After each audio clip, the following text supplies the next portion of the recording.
Écoute, c'est un peu mollasson. Le petit camarade avancerait un peu plus vite. Mais surtout, on s'est aperçu cette nuit que le bateau lourd, et enfin, on s'est aperçu qu'on avait 250 litres de fret dans la cloison avant. Donc, ça expliquait un peu nos termes de performance dans la nuit. On était un peu frustrés parce que on avait volontairement pris un peu dans l'est pour optionner. Et l'option, finalement, s'avère pas payante parce qu'on perd parce qu'on n'est pas rapide. Donc voilà, c'était la conclusion de la nuit.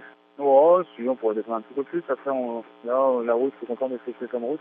Si on descend plus dans l'ouest, en fait, il y a une bulle qui remonte avec Fadère.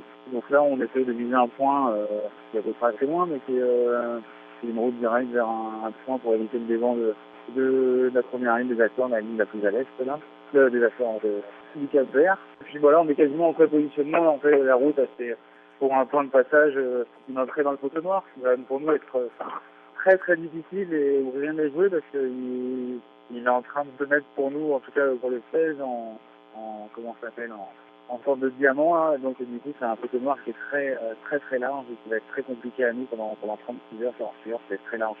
Contrairement aux bateaux qui sont devant, qui vont passer dans la journée de demain ou après-demain, il sera beaucoup plus facile à passer. L'entrée du poteau noir, donc pour nous, c'est en fait l'entrée, ça va être 12 nord, et après ça va dépendre où on se place dans l'ouest, entre 27-30 ou 29 ou 30 en fait. Et normalement, on y est le 16 en fin de journée, donc ça c'est l'entrée du poteau noir, et après la sortie, Inch'Allah, quoi. Il a l'air été de 4 degrés, donc très large, et voilà, donc il va être long. Oh bah là, on a bien vu, toi-même, les déboires sont assez présents, il faut vraiment passer à 150 000 dans l'ouest. Non, on doit y aller sur un bord. Normalement, non, on a du vent qui est refusant un peu, on doit y aller sur un bord tranquille avec un peu d'air, donc toujours une petite dizaine de nœuds normalement. Il va y avoir infiltration par les différents trucs qu'il va y avoir, hein, les cadennes, les machins. Vous savez qu'on prenait un petit peu d'eau, mais avant de la fermer, mais c'était pas grand-chose. Vous savez qu'on voyage aller, on avait pris vraiment quelques petites éponges. Et là, en fait, avoir tiré sur le bateau, les conditions dures, on a dû augmenter la fuite et du coup, on fait un type des bateaux général, donc on prend la cloison avant cette nuit. Donc, c'est vrai que avec la mauvaise surprise ou la bonne, je ne comprenais pas pourquoi on avançait moins vite. Pourquoi il y en avait 200 litres, un bon 250 litres de tête à la montre. Super ambiance à bord, on se relaye bien. Il y en a toujours un qui a la pêche pendant que l'autre a un petit coup de mou. Donc maintenant, pour ça, c'est super agréable et on est bien complémentaires. Donc ça, c'est super tandem et écoute, la route est encore très longue. Hein.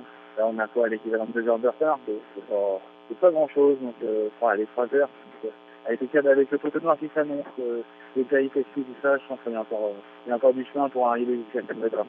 Même Normandie, qui est 100 000 derrière, ils sont de nouveau à genoux au poteau noir.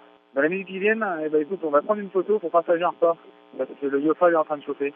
Ça va être un petit risotto au cèpe, accompagné d'une petite viande fumée Cavaillon, spécialité de la Haute-Savoie.